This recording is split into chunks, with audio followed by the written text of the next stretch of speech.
Noong unang linggo ng Nobyembre, nakilala namin sina Jana. Pag nakikita po siya, umiiyak na lang ako. Sabi ko, anong gagawin natin, anak? Wala tayong pera. Robert, Pobre kayo may yan. Karon kay nagsakit na si Robert, nagsamot na may kalisod anak kay giatiman ako si Robert. Wala jud mi anak. Bahin sa tambal, wala jud mi kapalit kay wala may pangwarta sa mo. at Lola Rosita. Naawa ko sa sarili ko, wala akong magawa. Hanggang sa pangasaya na sa akin. Lahat sila may iniindang sakit. Pero dahil hirap sa buhay at sa nangyayaring pandemya, hindi sila agad makapunta ng ospital. Ngayon, sa tulong ng kanilang lokal na pamahalaan at mga pribadong individual, madadala na sila sa paggamutan.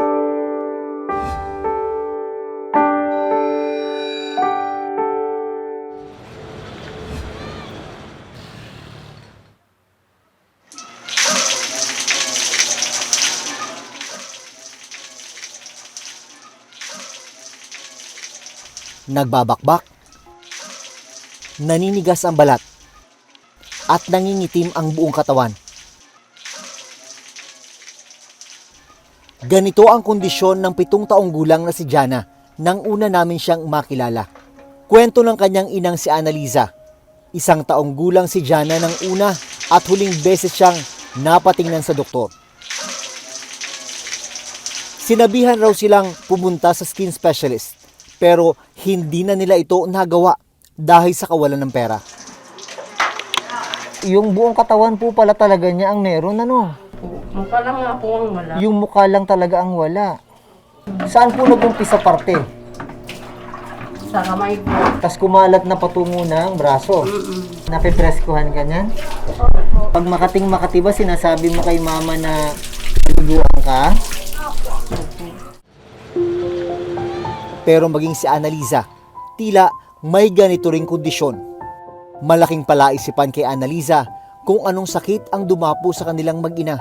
Anong gusto niyo para sa anak mo? Sana po, ano lang po ng pagpagamot sa kanya. Yan lang po ang gusto kong mangyari. Gusto niyo matingnan siya ng Opo. espesyalista? Yan naman daw po ang gusto niya eh. Tinatanong ko po siya kung anong gusto niya sa paggamot ako mo.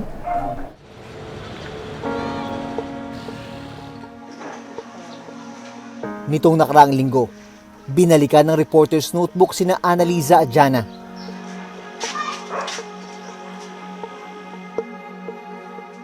Naabutan naming nakatayo sa silya si Jana. Saan may sugat? Turo mo sa akin. Saan daw may sugat mo? Diyan. So, hindi ka makalakad ngayon. Kahapon nakakalakad ka? Hindi din. So, pag ganyan na yan, ang ginagawa. Nakahiga lang siya. Maghapon, pagka maano siya, gusto niyang lumabas, gusto niya, ganyan lang, yung kuha niya, lalakad siya dyan. Sa tulong ng lokal na pamahalaan ng Bacoor, Cavite,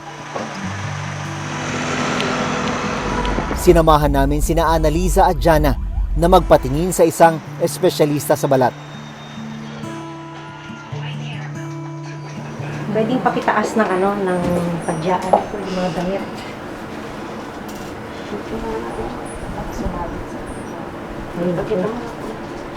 Oo nga, gusto patingin ng ilalim ng paa. Okay, wala sa ilalim, doon sa taas, kaya masakit. Din sa kabila, ganun din.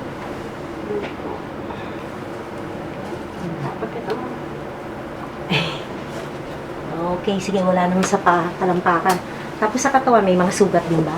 Wala po, dito lang po talaga siya sa mga paa. Sa paa lang. Tapos sa kamay dito. Ang initial diagnosis ni Dr. Beltran sa mag-ina, epidermolytic ectasiosis. Yung appearance talaga ng skin, parang porcupine skin. Bukod sa spikes, yung mga umbok-umbok, yung nakausli na balat, may kaliskis yan sila. So, sa kanya, sa likod, pag nakita mo, mas kitang-kita. Diba? Tsaka dito sa braso. Isa raw itong genetic skin disease. para makumpirma kung ito nga ang kondisyon ng mag-ina. Kailangan ng skin sample para sa biopsy. Kukuha tayo ng kapirasong balat, well, pwede rin tayo kumuha sa nanay na lang kaysa sa bata. Kasi pareho lang naman ng meron sila para hindi na tumasaktan.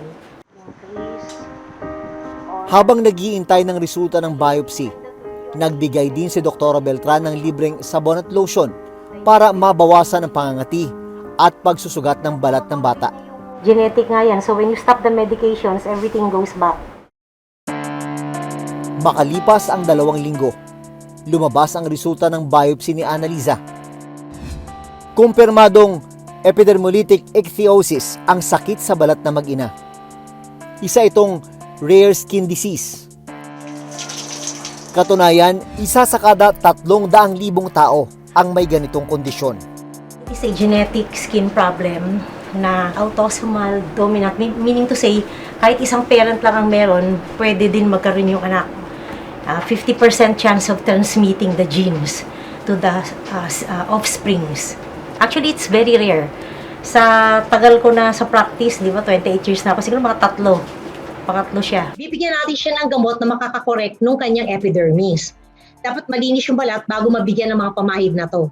Wala siyang chance na gumaling na permanently. You mean, pero we can, the patient can live a normal life basta meron siyang gamot, no, na maintenance. Makalipas ang 2 linggo mula nang una namin silang puntahan, binalikan namin si Jana.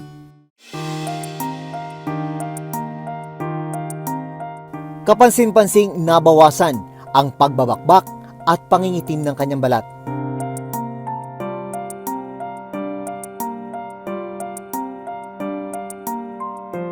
Binigyan din sila ng pinansyal na tulong ng LGU para may maipambili sila ng gamot.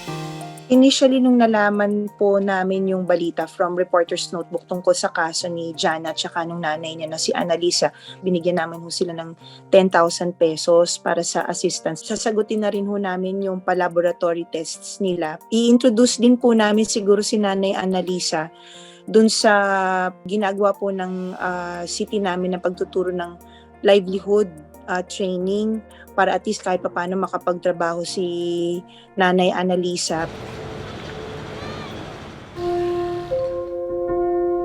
Kahirapan din ang dahilan kung bakit hindi makapunta ng doktor si Lola Rosita Monteclar. Wala na ang kanang mata ng matanda matapos magkaroon ng tumor noong 2017. May bukol saan po yung bukol? Sa tabi po ng ilong yung Oo. Hindi na po nakahinga kasi ngayon nangangaga na. Sa kabila ng sakit, tuloy siya sa pangangalakal ng basura. Ang problema ngayon ni Lola Rosita, nagsusugat ang bahagi kung saan tinanggal ang kanyang mata. Naapektuhan din maging ang pagsasalita niya. Subukan niyo po bang magpunta sa ospital, sa health center? Ang iniisip ko naman, pag wala ko nisip, lang sa kulay, ano kakainin ko?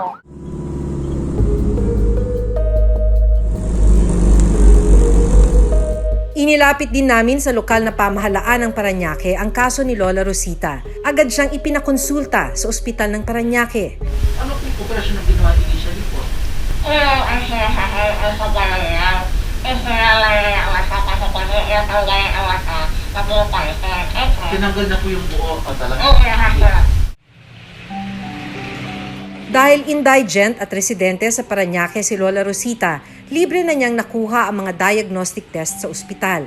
In-assess ko naman, nung may part dito sa bandang right side ng butas, may mga langib. Yung ano doon, hindi naman siya yung mabaho, hindi siya amoy bulok. Dahil sa edad ni Lola na hindi siya nakapagpa-check up, gusto ko i-examine yung dugo niya, yung ihi niya, yung baga, yung puso, yung atay, yung bato, yung blood sugar niya. I-check muna natin yung mga basic and common diseases na pwede nating ma-catch sa ating pasyente para magamot natin siya.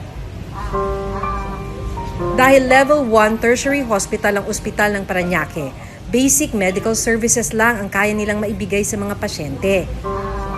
kakailanganin na siyang i-refer sa eye center sa PGH. Nitong Martes, nakabalik si Lola Rosita sa Philippine General Hospital makalipas ang 3 taon. Wala na akong cancer. Sumailalim siya sa post-operation check-up at tumor surveillance para malaman kung meron pang tumor sa kanyang mukha. After naman nalinis yon, surprisingly, maganda yung naging outcome kasi walang evidence of any recurrent na tumor. With regard naman dun sa defect niya, sa post-operative defect, what we usually do is offer a prosthetic device. Sa kanya, it will come in the form of a facial na prosthesis. Kasi baka hindi enough lang yung orbital, yung mata lang. Kasi since nagtanggal ng bone ng behind the cheek, yung pangalawa naman will be a permanent obturator. Yun yung parang pustiso na nilalagay dun sa ngala-ngala.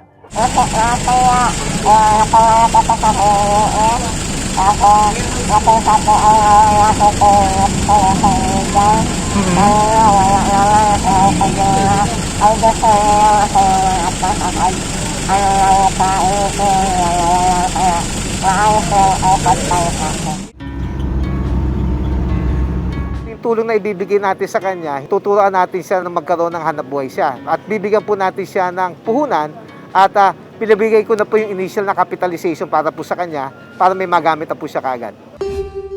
Mula Zamboanga del Norte, itinawid ng dagat si Robert papuntang Vicente Soto Memorial Medical Center sa Cebu. Agad inadmit sa ospital si Robert. Matapos ang ilang test, nalamang stage 4 na ang retinoblastoma ng bata. Doon po natin nalaman na kumalat na po ang cancer sa utak ni Robert. Unfortunately po, dahil stage 4 na ang kanyang cancer, hindi na po advisable na operahan ang kanyang mata.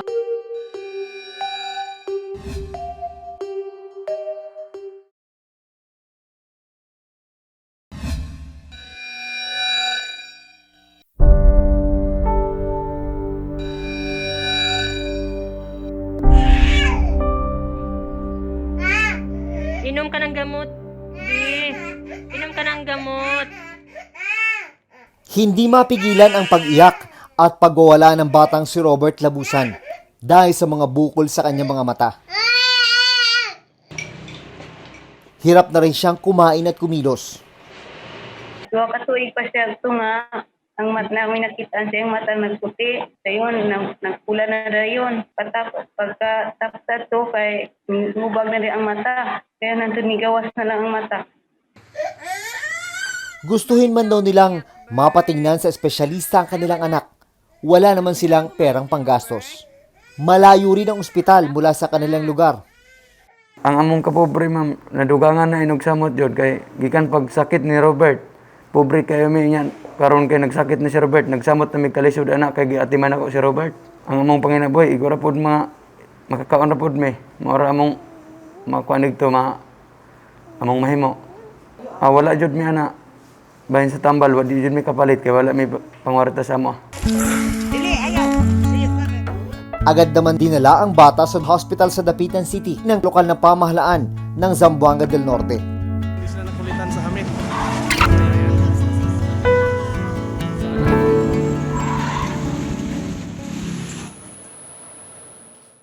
Ipinaliwanag sa amin ng doktor na tumingin kay Robert ang naging resulta ng CT scan. May dalawang malalaking bukol na galing sa kanyang dalawang mga mata. Ang kondisyon nito ay isang advanced stage retinoblastoma. Kumbaga, ito ay pinakamalala na. Isang uri ng cancer sa mata, ang retinoblastoma, na nagsisimula sa retina. Kadalasan ay mga bata ang tinatamaan nito. Isa sa kada 20,000 na bata ang nagkakaroon ng retinoblastoma sa buong mundo.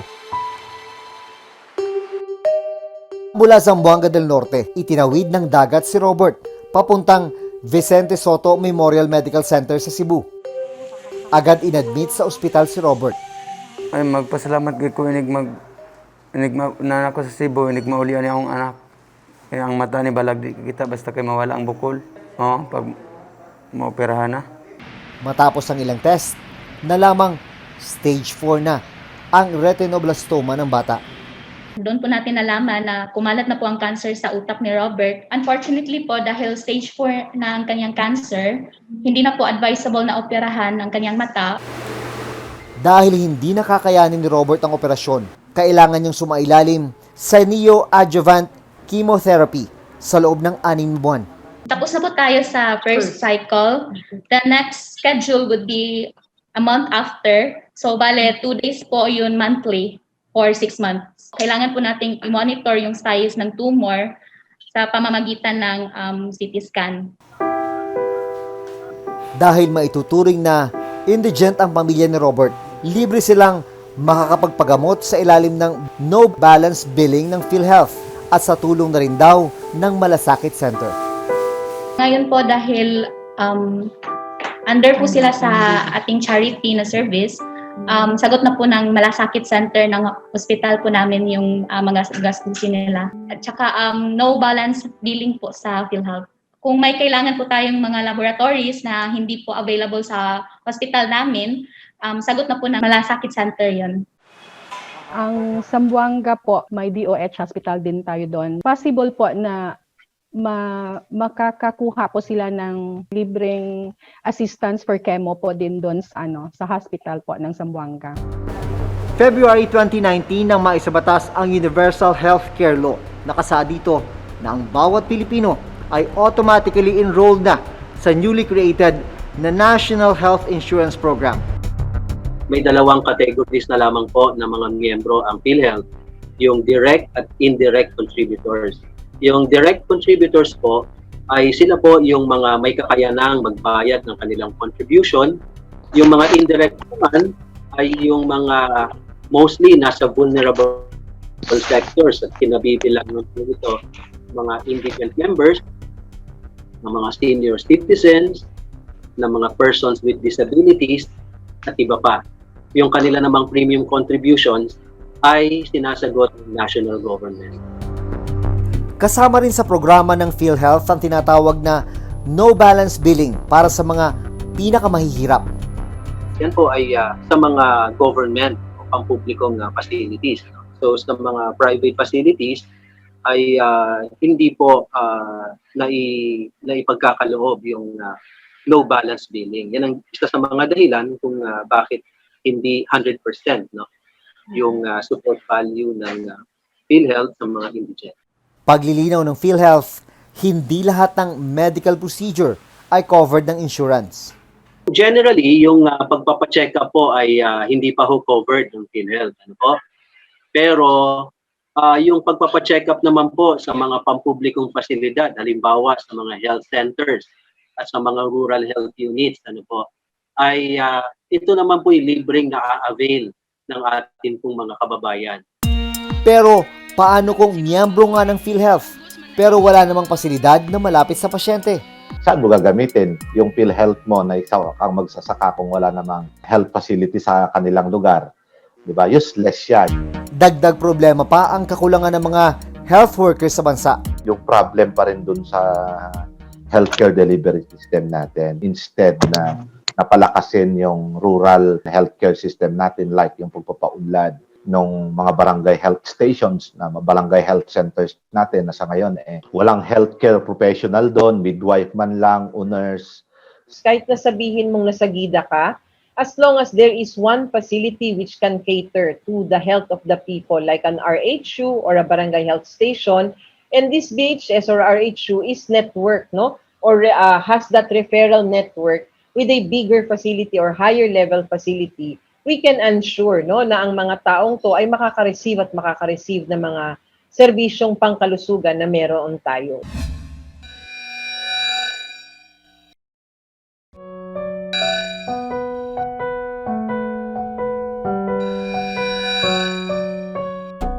Sa datos mismo ng Philippine Statistics Authority o PSA, 6 sa bawat 10 Pilipino ang namamatay na hindi man lang natitignan ng doktor.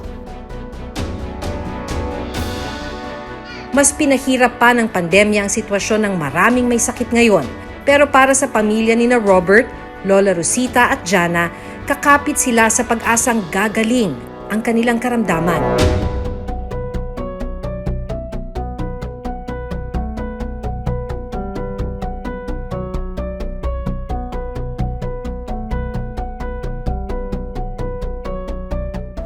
Hanggang sa susunod na Huwebes, ako si Maki Pulido. Ako si Jun Veneracion at ito nakatala sa aming Reporter's Notebook.